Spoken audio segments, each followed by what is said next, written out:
Eu agradeço o convite do Ministério Público, do Leviano, que fez o contato, né? Conversamos sobre a Romênia, não é isso? E é um prazer estar aqui com vocês. É a segunda vez que eu falo para, pelo menos, parte da plateia que vem do Ministério Público. A primeira vez foi em 2015, no Rio de Janeiro, a convite de uma amiga que ela trabalha no Ministério Público, ela é promotora, procuradora, a Denise. E, por acaso, eu estava chegando naquele dia de Bucareste, estava com 6 horas de fuso, acabei de falar de umas 5 às 7 e desmaiei de sono. Foi uma cena inesquecível.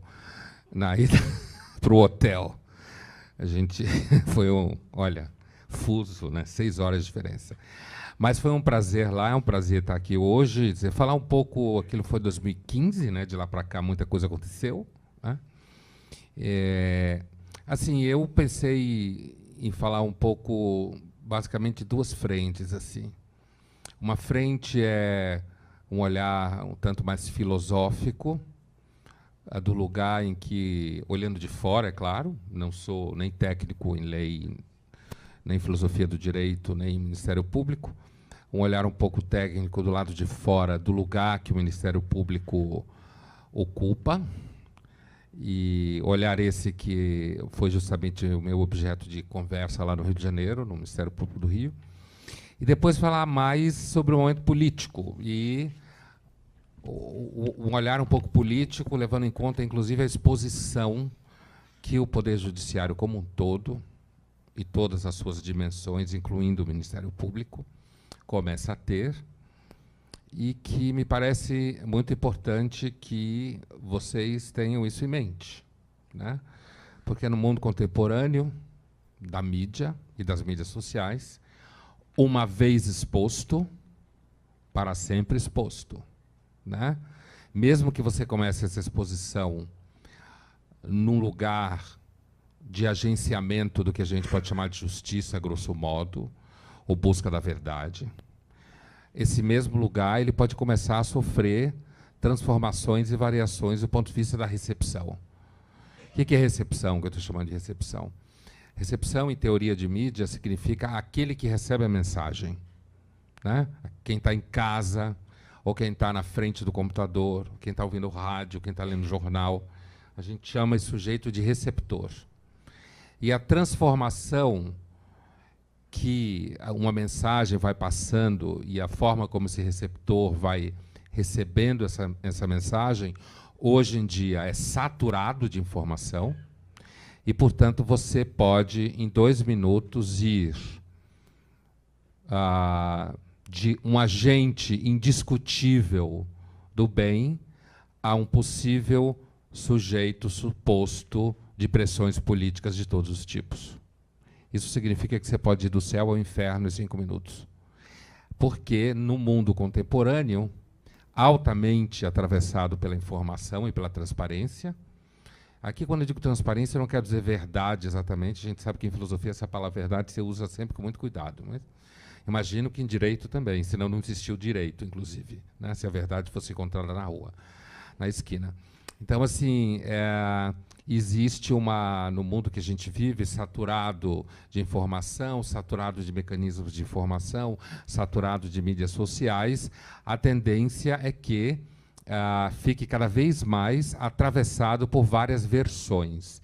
E eu vou fazer aqui um pequeno exercício com vocês dessa recepção do Poder Judiciário, do Ministério Público, do STF, de todas as dimensões, hoje que, me parece, nós estamos entrando num novo momento em que a aderência pela mídia dos processos que vão sendo trazidos à tona e os conflitos internos entre as figuras que vão sendo condenadas ou que vão fazendo delação premiada, isso vai produzindo na população versões diferentes de um poder que até ontem era tido como o único poder evidentemente fora das pressões políticas, né? Esse momento, me parece que, continuando do jeito que vai, está passando.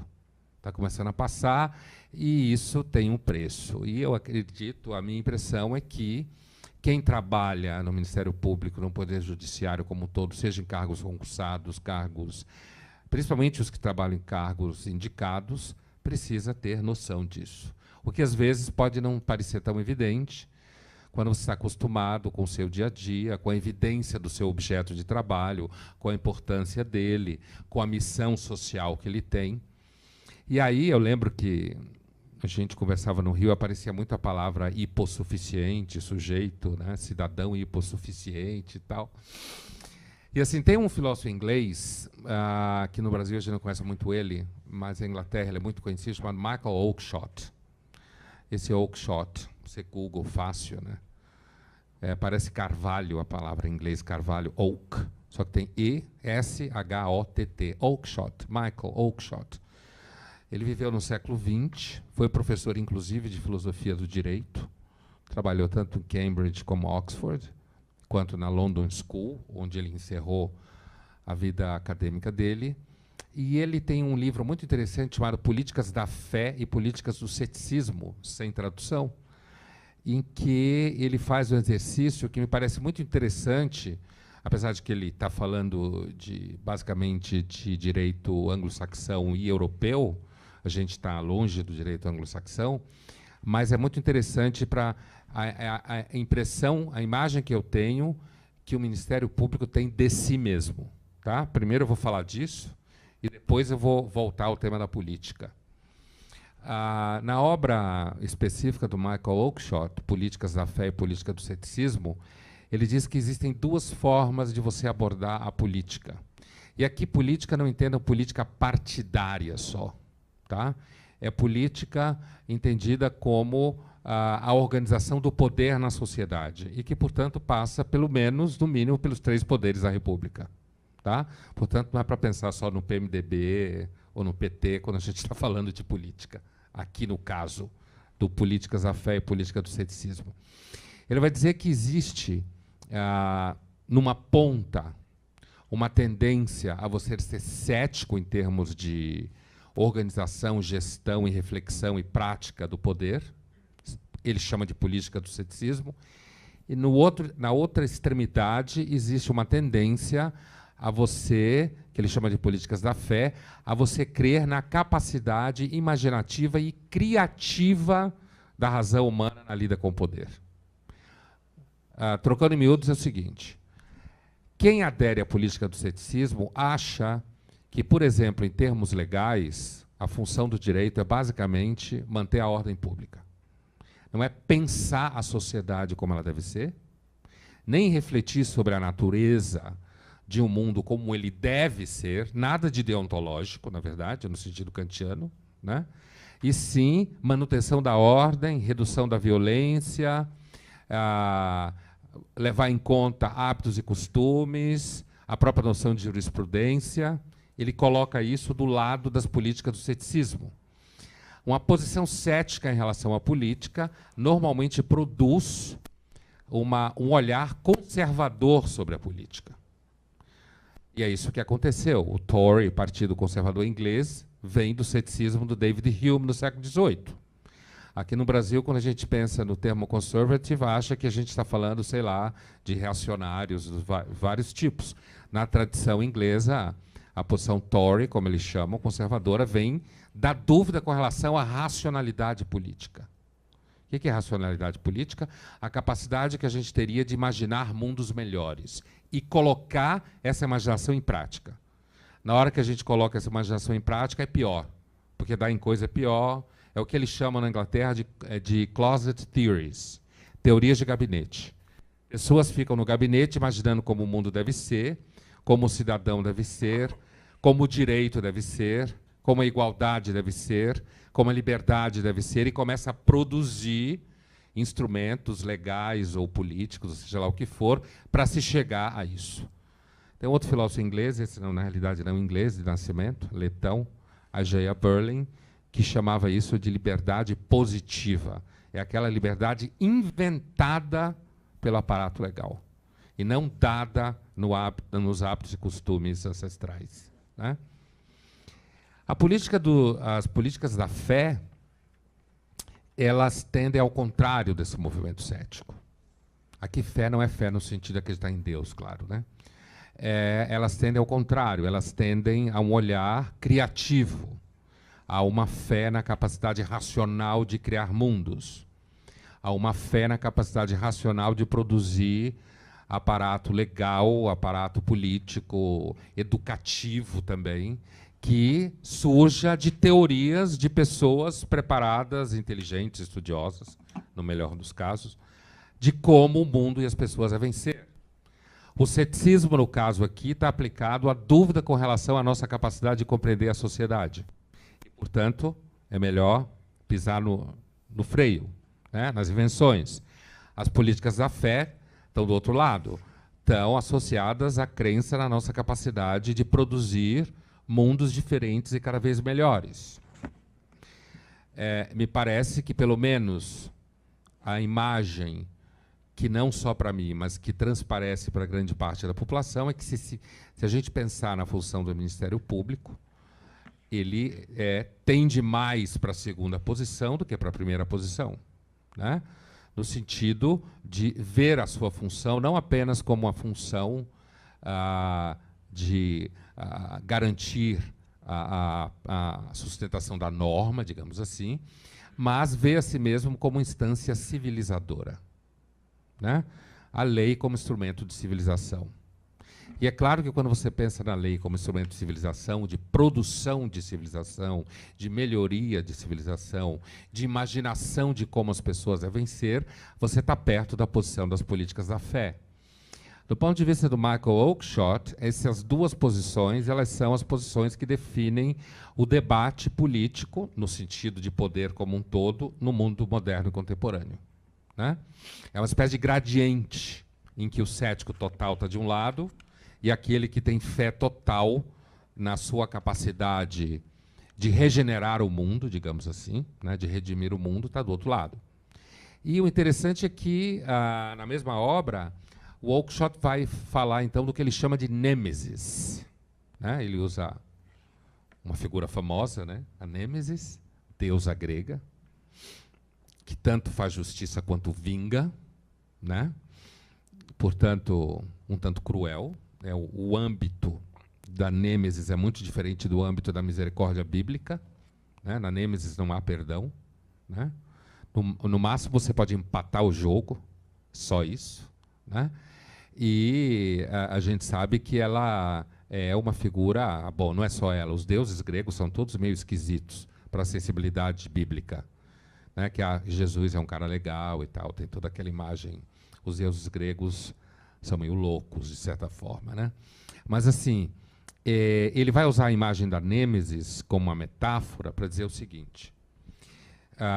O que ele chama de nêmesis é aquele ponto da curva em que o seu investimento no ceticismo ou na fé começa a se transformar em vício e não virtude.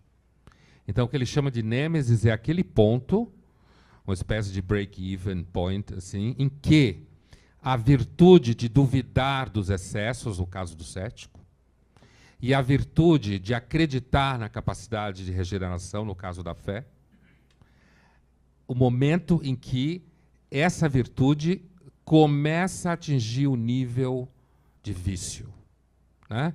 E ele chama isso de nêmesis. Então ele vai descrever no livro qual seria a nêmesis das políticas do ceticismo e qual seria a nêmesis das políticas da fé, né? E aí ele vai definir que a nêmesis das políticas do ceticismo é uma tendência à inércia. Por quê? Porque o ceticismo tenderia ao hábito e aos costumes, o que é tradição na filosofia. Todo cético tende a valorizar hábitos e costumes, né? E, portanto, se você defende demais a dúvida, você acaba defendendo a inércia. Porque se você... Isso é fácil, não precisa nem pensar na armação sofisticada, teórica, como ele faz, basta pensar você na sua vida. Quando você tem muita dúvida, você paralisa, né? Você não faz mais nada. Uma pessoa que perde completamente a capacidade de ter fé em si mesma ou no mundo à sua volta, a rota dela provavelmente é melancolia, né? Depressão, alguns cinismo, no sentido do senso comum, não filosófico, né? Que no sentido filosófico é ironia como método e não cinismo no sentido do senso comum. Então, a nêmesis na posição cética levaria a uma gestão da política que tende a não se mexer. É interessante porque, no momento que a gente está vivendo no Brasil agora, não falando do Poder Judiciário, do Ministério Público especificamente, a população parece estar tendendo para a posição cética. O grosso da população. E você vê isso como ninguém vai para a rua. Você bombardeia a população com informação, bombardeia, e se você entender por população, aquela população que de 13 até 16, mais ou menos, foi para a rua, que derrubou a Dilma, né? Inclusive os dois movimentos que capitanearam isso, seja o Vem para a Rua, seja o MBL, cada um na sua esfera, que é quase de idade a diferença, né? Ninguém foi para a rua até agora, né? O Barbosa até clamou a população para ir para a rua. Se você faz uma pesquisa, repetidas pesquisas mostram que a população rejeita o Temer duramente, mas não vai para a rua. Isso parece revelar uma posição próxima ao que o Oakeshott chama de política do ceticismo. Ir para a rua para quê? Quem fica no lugar? Para que mexer na estrutura a essa altura? Veja que tem um monte de especialista defendendo diretas, né? Vamos para o pau, não vamos para a rua, vamos para o pau, né? Vamos varrer todo mundo, né? Vamos levar o processo. Inclusive um artigo que o Dallagnol escreveu alguns dias atrás na Folha defendia essa ideia. Vamos até o fim, numa espécie de... você vê aí a posição da fé, ó, numa espécie de redenção um tanto jurídica da condição política do país. Vamos até o fim com isso. Gente de todas as estirpes, né, colegas meus, falam, vamos fazer uma constituinte. Tudo isso significa mexer na estrutura institucional do país. Como a população responde? Xinga o Temer, xinga nas mídias sociais e vai trabalhar. Certo? Quer dizer, a população parece estar reagindo de uma forma cética, não acreditando nas propostas, deixando a coisa correr para ver no que dá, né? Inclusive, e aí eu vou voltar a isso no segundo momento, quando eu te falar um pouco da imagem do Ministério Público, do Poder Judiciário, STF, juízes em geral, nesse momento que eu acho que começa a haver uma mudança disso, e me parece que... Me parece não, é fato, é necessário se prestar atenção nisso. A segunda posição, a nêmesis, a segunda posição, então, a primeira é levar a inércia, né? E muita gente acusa o povo brasileiro agora de estar inerte. Então se mexe. Como? Você está sabendo? Olha só o que aconteceu, olha os vídeos, olha a delação, olha não sei o quê. Cada dia uma delação, cada dia uma delação. A frase das pessoas acaba sendo, tudo bem, a crise está lá em Brasília, né? Eu tive recentemente num evento de empresários grandes, foi no Nordeste, mas tinha gente de vários lugares do Brasil, em que eu vi um deles falando que a população brasileira está descobrindo o preço da política. Está percebendo a precificação da política e decidiu que não vai pagar esse preço agora. O que significa isso na prática? Eles que se virem, e a gente continua, na verdade, querendo arrumar emprego, trabalhar, tocar a vida e ver no que dá. Ainda que todo mundo sabe que política influencia a economia.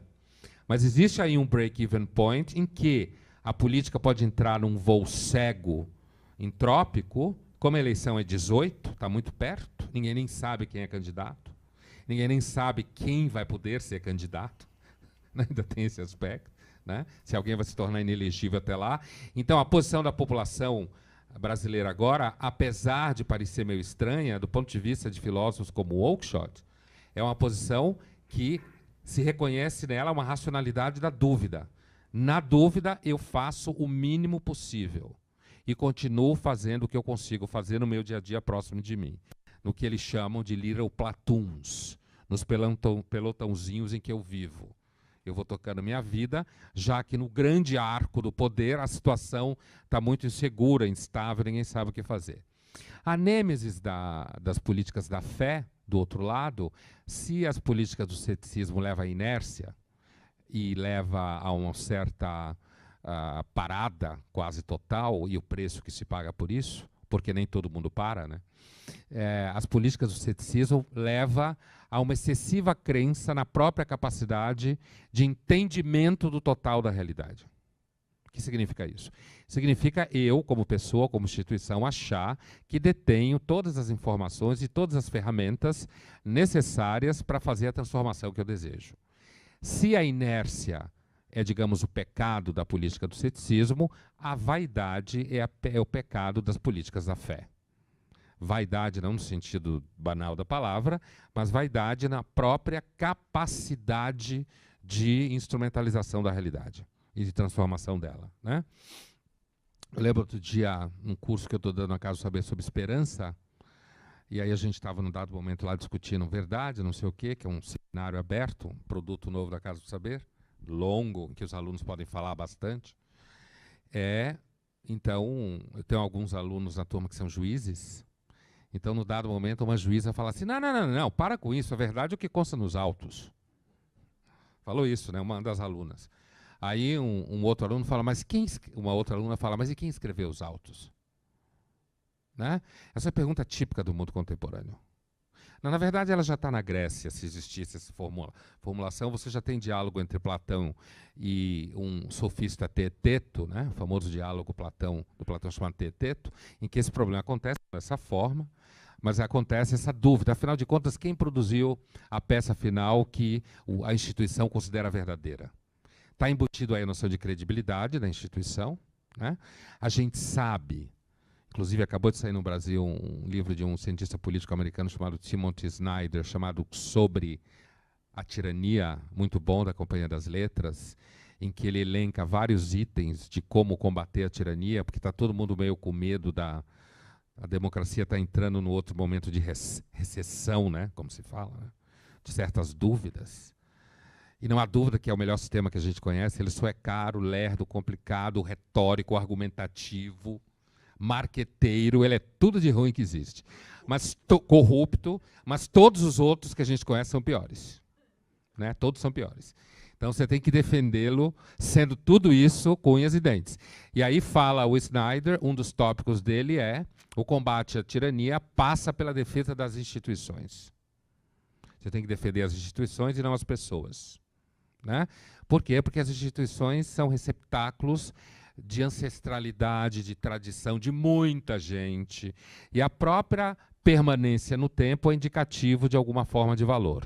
É claro que qualquer crítico revolucionário radical vai dizer que as instituições, na realidade, são um problema. Muitos dos seus filhos e netos aprendem isso na escola, inclusive nas faculdades. Né? O negócio é transformar as instituições, mudar as instituições, que é da ordem das políticas da fé. Certo? A ideia de que você deve atuar no sentido de que as instituições devem ser transformadas. Você pode, inclusive, criar mecanismos para que a Constituição do país seja continuamente reconstituída. Né? Quando você vai a um jornal, como um colega meu foi há alguns dias atrás, e defende abertamente uma constituinte, isso é um ato de políticas da fé. Porque ele está investindo na ideia de que, nesse momento, o Brasil seria capaz de produzir uma constituinte através de pessoas escolhidas pela população que seriam representativas. Né? Políticas da fé, por quê? Porque a gente está com os mecanismos de representação estraçalhados, nós estamos com os agentes de representação até agora bastante combalidos, né? E, portanto, a ideia de você criar uma Constituição agora que visa retomar a noção de soberania popular, que está na base da democracia, né? Só que a democracia não é um regime de voto direto só, né? Como tem gente que pensa que é. Não.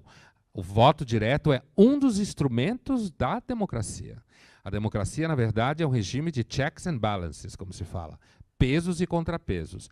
Poderes que se limitam uns aos outros. Enquanto os poderes brigam, eu sobrevivo. Se algum poder se tornar absolutamente hegemônico, ele acaba pisando em mim. Mesmo que ele esteja dizendo que é em nome do bem. Certo? Então, isso é puro Tocqueville, século XIX, 1881, Análise da Democracia Americana, Democracia na América, um clássico. O poder nunca é seu amigo. O poder tem que estar em conflito dentro dos corpos intermediários e dos próprios poderes da República, que é o grande valor da democracia. Qual é? Limitar o poder. Todo o poder tem que ser limitado. E só pode limitar o poder outra forma de poder. Certo? Portanto, não pode haver poder mais forte do que os outros. A gente tem vivido no Brasil hoje uma tendência, inclusive com palmas da população, pelo fato do legislativo ser aquilo que é, como todo mundo sabe há muito tempo. O executivo, o brasileiro sempre teve vocação para querer um executivo primeiro mandatário com cara de pai ou de mãe. Certo? Uma certa nostalgia varguista, de alguma forma, né? De um primeiro mandatário ou primeira mandatária que fosse ou o pai ou a mãe. E cuidar dele. Eu lembro daquelas manifestações de 2013, um pedinte na rua, que morava no meio da rua, com um cartaz: Dilma, me tire daqui. Quer dizer, a Dilma não conseguia nem se manter lá, e ele queria, como não conseguiu, no final das contas, né? E veja como as coisas são, tá? Os últimos estudos de democracia nos Estados Unidos hoje são muito interessantes e são muito... a gente tem que assim, tomar muito cuidado, porque assim, eles revelam uma racionalidade do leitor que é muito não racional. O foco da crítica desses estudos, de autores como Bartels e Achen, escreve Achen A-C-H-E-N, e Bartels é B-A-R-T-E-L-S, são os dois autores das pesquisas, apontam para a ideia de que não existe essa coisa chamada consciência política. Essa onda, os livros não são traduzidos ainda para nós, mas não existe, eles chamam a crença na consciência política de folk theory of democracy. Existe um mito de que os eleitores, quanto mais educados, melhores escolhas fazem, e que a gente saiba que são melhores escolhas, evidentemente, e de que a maior parte da população esteja interessada em política, não está. Ninguém normal se interessa pela política, segundo esses estudos. Só se interessa pela política quem é político profissional, quem é professor, intelectual, filósofo, jornalista, ou militante, né? Militante profissional, né? Que esses comitês aí que se chamam comitês de representação social, mas são normalmente militantes profissionais que fazem parte deles. Fora esse grupo, a população, o grosso da população, só vai para a rua quando tem alguma crise muito específica que um grupo militante conseguiu mobilizar, como foi o caso de 2013. Eu lembro, eu estava na Band News um dia à noite, lá o país estava pegando fogo, o que a CNN se descrevia como Brazilian Unrest, né? E eu estava saindo do estúdio da Band News e o Pânico me parou dentro da Bandeirantes ainda, programa Pânico, botou o microfone assim na minha frente e falou: Pondé, e aí, você é a favor do impeachment da Dilma? 2013, junho. Falei, mas que impeachment da Dilma? A Dilma foi eleita legitimamente, se eu gosto dela ou não, pouco importa se eu votei nela ou não, mas ela foi... Isso antes da reeleição, 2013, né? Não é que, no final das contas, o jornalista do Pânico tinha razão? Não em me fazer essa pergunta exatamente, mas em levantar a questão. Uma das coisas, até hoje ninguém sabe dizer o que aconteceu em 2013, né? Certamente tinha a ver com a jornalista da Folha que levou o tiro de borracha no olho e apareceu a foto dela em todos os lugares, a raiva que todo mundo tem mais ou menos da polícia, porque ninguém gosta muito de quem detém um poder legítimo da violência, né? Todo mundo olha para quem detém um poder legítimo da violência de um jeito meio assim, né? Ele pode me bater, mas eu nele não. Então eu quero a distância dele. As pessoas desconfiam de quem detém um poder legítimo da violência, né? E a qualquer momento essa desconfiança pode aparecer, né? Então, digamos assim, o processo acabou evoluindo para o impeachment da Dilma na segunda rodada, quando ela foi reeleita. A eleição deu quase empate, né? E a economia estava no chão, né? Uma das coisas que leva as pessoas a se preocupar com a corrupção é a economia. Se a economia vai bem, as pessoas normalmente não levam em conta. A apreensão da corrupção é seletiva. O PT tinha razão no que dizia, não para dizer que ele era vítima especificamente, mas que isso é fato. as pessoas têm uma apreensão seletiva da corrupção no seu dia a dia. Isso foi muito claro no caso do Mensalão, né? E foi muito claro no caso do impeachment da Dilma, certo? Agora, em que a economia dá pequenos sinais de melhoria, o que a população está fazendo? Certo?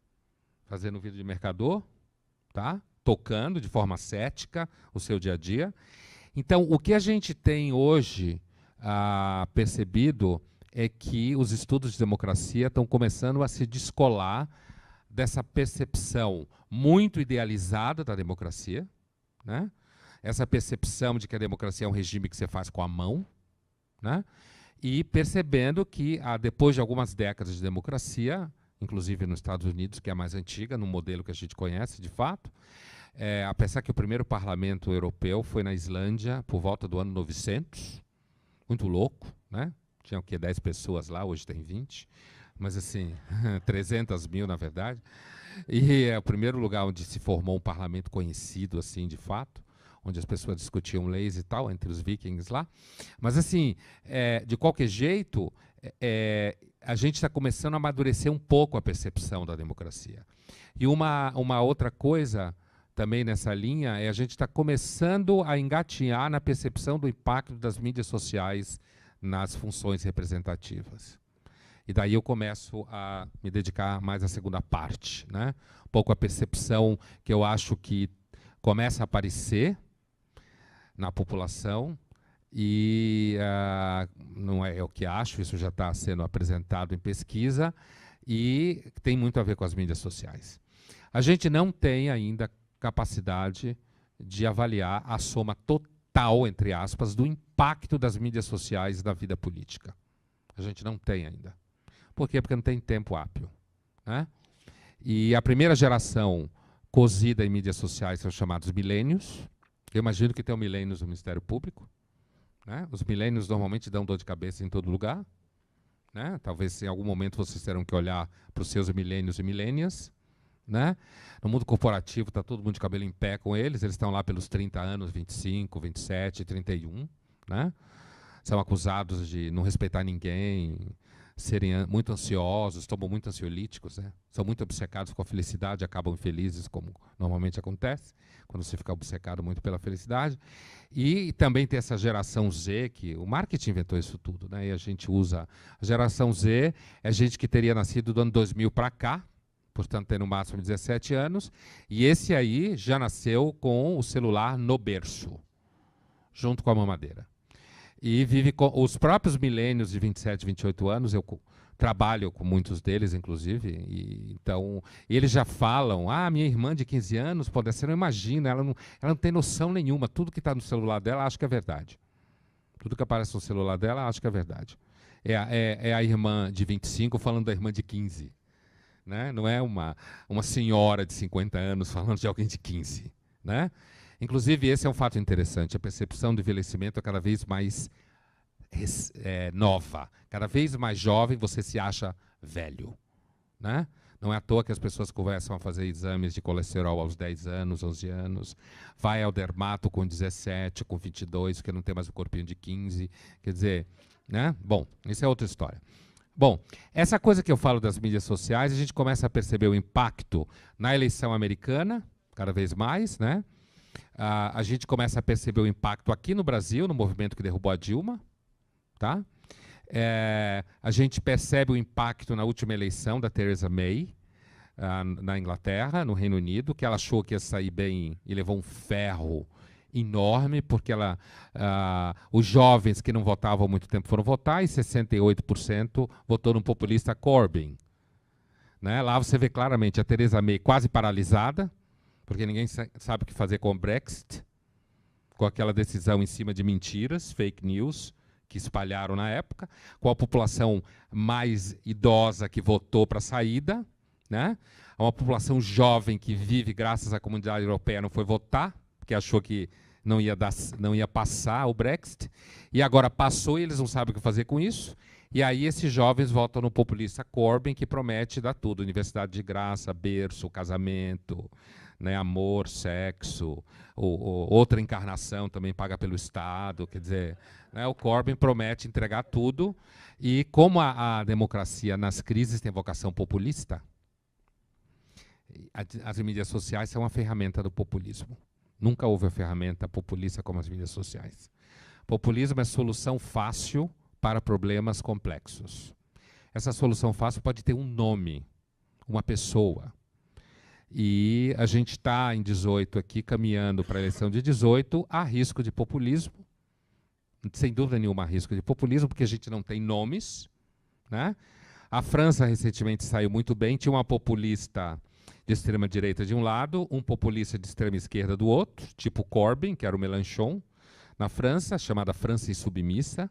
Esses nomes pegam quando você tem ressentimento e raiva da vida e do mundo, certo? E não tem como não ser ressentido numa sociedade que produz ricos e pobres o tempo inteiro, né? E do outro lado tinha a fascista histórica lá, Le Pen, que é o fascismo raivoso. Raivoso contra A, B, C ou D pessoas.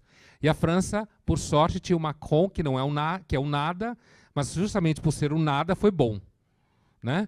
Porque ele conseguiu angariar figuras de vários lados, os dois partidos esvaziados, que eram os republicanos e os socialistas, né? O antigo golista republicano, e conseguiu ali construir uma situação meieira que a França saiu muito melhor do que a Inglaterra, né? Porque tinha o Macron que conseguiu fazer o caminho do meio. A pergunta hoje, a pergunta de ouro hoje no Brasil é se nós temos o Macron, né? Porque nós temos dois extremos, um deles pode se tornar inelegível até lá, né? Mas a gente tem dois extremos já, um crescendo da extrema-direita a cada dia, não vou nem citar nomes, certo?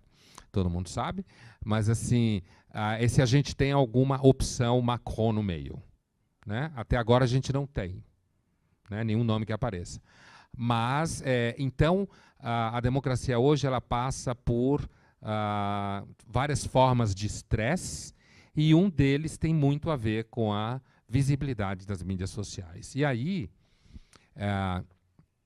assim, eu acho que desde que começou o Mensalão, já começou no Mensalão, eu lembro que colegas da TV Cultura desde lá, depois a Lava Jato, brincavam muito dizendo que no Brasil não se sabia mais a escalação da seleção, mas se sabia a escalação do STF. Né? E como isso era bom. Porque isso significa que, sabendo a escalação do STF, significa que a população sabe exatamente quem são os nossos representantes. A gente sabe que o Poder Judiciário não é propriamente o poder representante, certo? Como o Legislativo e o Executivo, é outra forma de relação institucional, mas a população foi cada vez mais migrando para um STF exercendo função de poder moderador. A tendência a jogar muito trabalho, que seria do Legislativo, na mão do STF, é uma tendência meio mundial, não é só brasileira, né? Porque a sociedade, em alguns terrenos, ela caminha a passos muito largos. Muitos desses terrenos vêm de populações altamente preparadas e com grana e com conhecimento, e essa população tem a capacidade de pressionar a máquina institucional muito alto, de forma muito forte, assim como essa população muitas vezes está muito presente nos próprios poderes, inclusive no judiciário. E por isso você tem uma tendência mundial, que é os STFs, digamos assim, quando eles não foram destruídos, como na Turquia e na Venezuela, por exemplo, a autonomia deles, né? Eles acabam se transformando numa espécie assim, de poder que vai indo na proa, resolvendo pepinos que o Legislativo não consegue, quando não é essa a função dele especificamente. Mas ao saber, e aí eu uso a metáfora do meu colega do Jornal da Cultura, muito boa, no momento que o Brasil passou a conhecer a escalação do STF, lembre o que o brasileiro sempre fez com a seleção brasileira. Certo?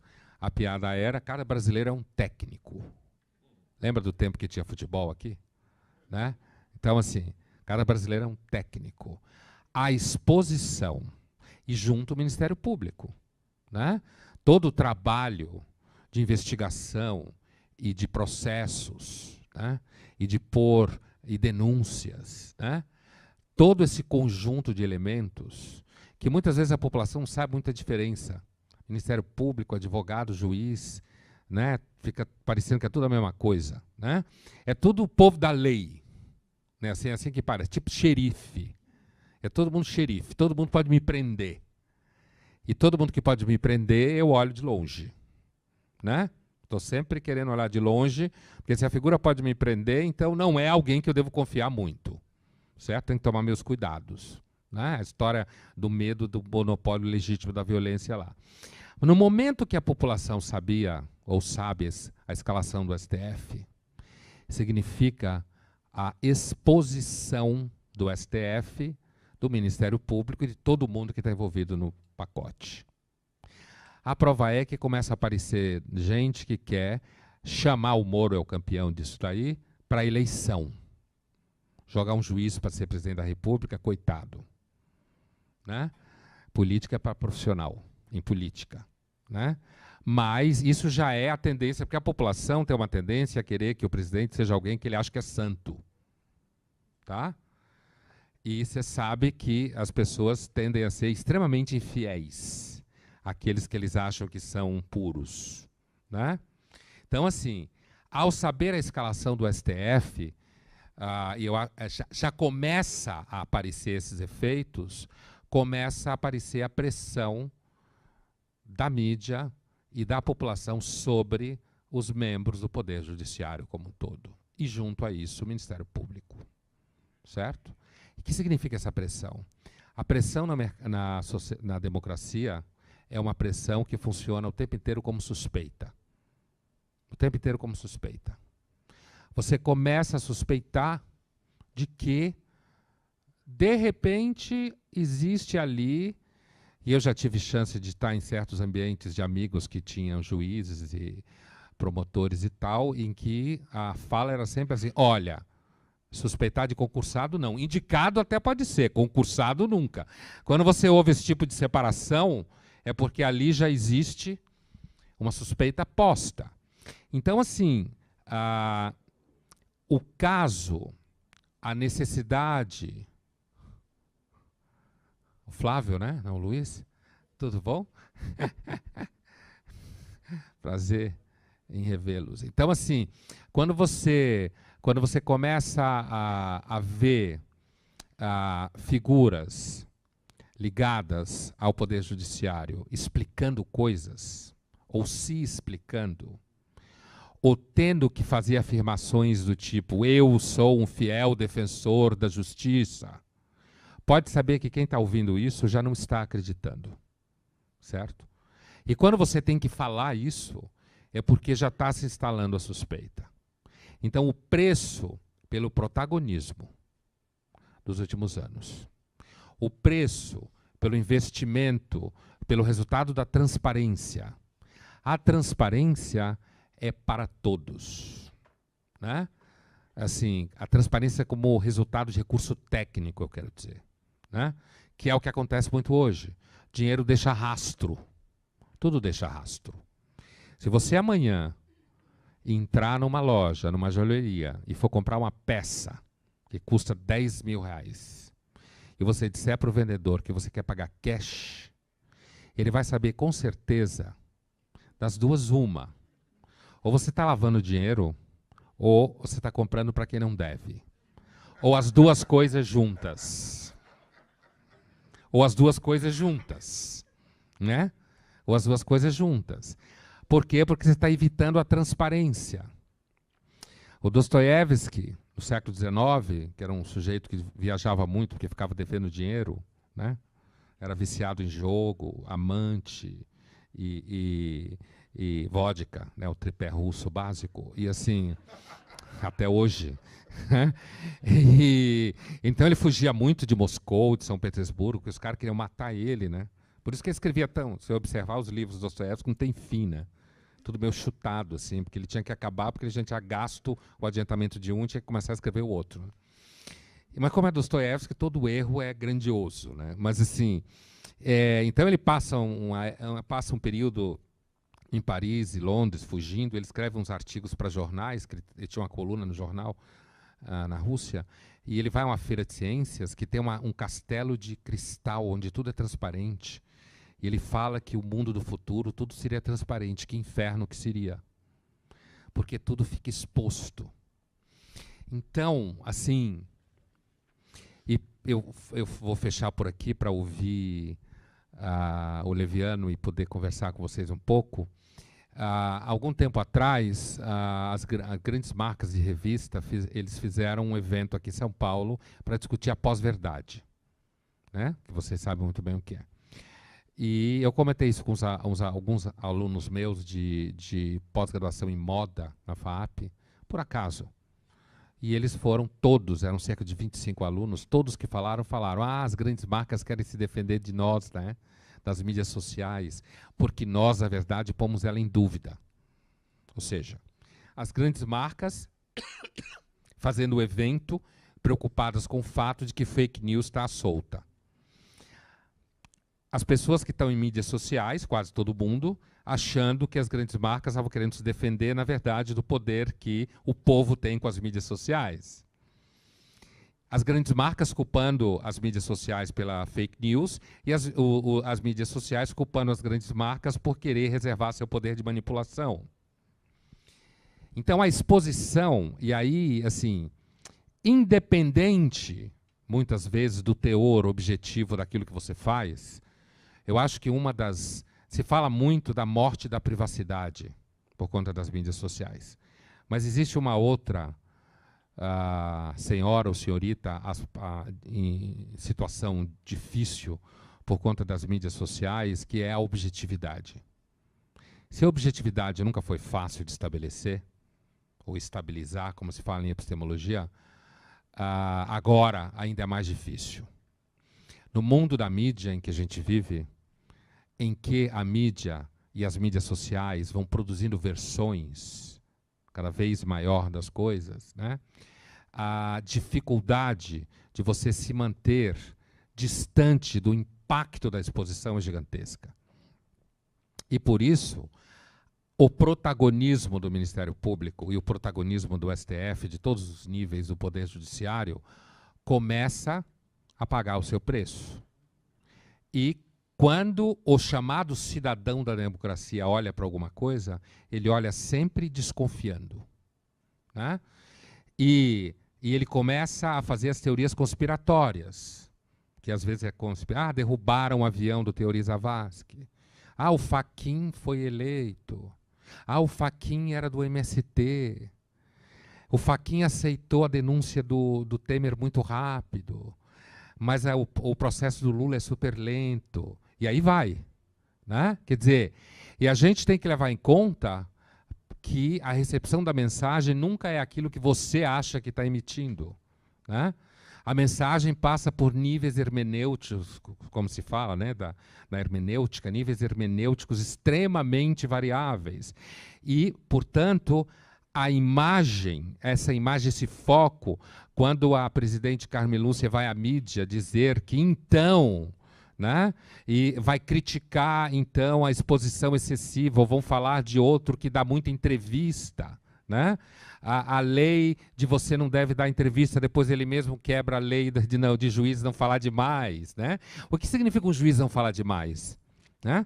O filósofo Sêneca romano dizia: quando lembro do que falei, invejo os mudos, né? Quer dizer, não falar demais significa não expor, mas à medida em que a população foi chamando o Poder Judiciário para o centro, e ele foi se colocando à medida em que ele se transformou numa espécie assim, de defensor da justiça e da verdade, na medida que você vai entrando nesse lugar, a população vai começando a olhar para você e vai começar levantando suspeitas.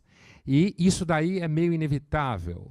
É um pouco, me parece um tanto inevitável. Então, eu acredito que eu brinco até com alguns amigos dizendo que cada vez mais vocês vão precisar de PR, Public Relations, né? E quando você precisa de PR, significa que alguma coisa, em algum lugar, aquilo se perdeu. Porque você está tendo que sustentar uma imagem, e sustentar uma imagem não é só derivado do conteúdo que você faz. Sustentar uma imagem significa ciência de sustentar a imagem, técnica de sustentação da imagem. A maré ainda está completamente a favor dos agentes do Poder Judiciário, né, ainda está completamente a favor. Isso você mede pela tendência populista de você querer juiz como presidente, né? Mas essa tendência, ao mesmo tempo, ela começa a girar no momento em que as pessoas começam a se perguntar se não existem identificações ideológicas, interesses econômicos, que perpassam o poder judiciário como perpassariam todos os outros poderes. Então, toda exposição tem um preço. E por isso, recentemente, entre colegas que trabalham na mídia, a gente debatia a relação com as mídias sociais, e isso vai ficando claro, é o seguinte: se você é uma pessoa que tem exposição pública, você não deve ter vida privada nas mídias sociais. Eu diria que isso vale para todo mundo aqui, certo? Você tem atividade de exposição pública, vida privada nas mídias sociais deve ser zero. Zero. Nada de foto batendo, cantando parabéns, o aniversário, não sei de quem. Certo? Ou de você em férias, na França. Não, junto com o Corinthians, nunca. Porque aí a certeza vai ser imediata. Né? Nunca. A relação com as mídias sociais deve ser só profissional. Só de conteúdo profissional. Porque no momento que você coloca a vida privada nas mídias sociais, imediatamente a vida profissional já é um problema. Então, assim, na verdade, a transparência que as mídias sociais produzem é mais ou menos como se fala com relação ao sexo. Você tem que tomar cuidado, tem que ter uma prática meio safe sex, certo? Com as mídias sociais é a mesma coisa. Ela é promíscua, ela é rápida, muito ágil, né? Nenhuma fidelidade é coisa nenhuma. Né? Ninguém tem fidelidade a coisa nenhuma, mais ao ódio do que qualquer outra coisa. Uma das formas mais fiéis do ser humano é o ódio. A quem você odeia, normalmente você é mais fiel do que a quem você ama, na verdade. A gente sabe disso, né? A gente odeia com mais sinceridade do que ama. Mas, assim, isso aparece nas mídias sociais. Mas, então, eu diria, basicamente, assim, é chegada a hora desse protagonismo de vocês e todo mundo que trabalhe em o STF, acima de tudo, o Ministério Público também, tomar consciência que a exposição no mundo contemporâneo da mídia é sempre uma faca de dois gumes. Né?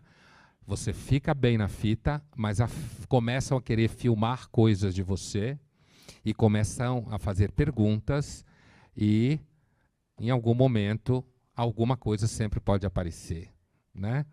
Então, a transparência que as mídias sociais vão produzindo é um fenômeno que vai transtornar, tanto no sentido positivo como negativo, né? Eu falo transtorno no sentido de disrupção, os nossos vínculos representativos. E até esse momento, aparentemente, ela fortalece esquemas populistas. As mídias sociais fortalecem esquemas populistas e desconstrói instituições. Isso é uma coisa bem perigosa das mídias sociais. Obrigado.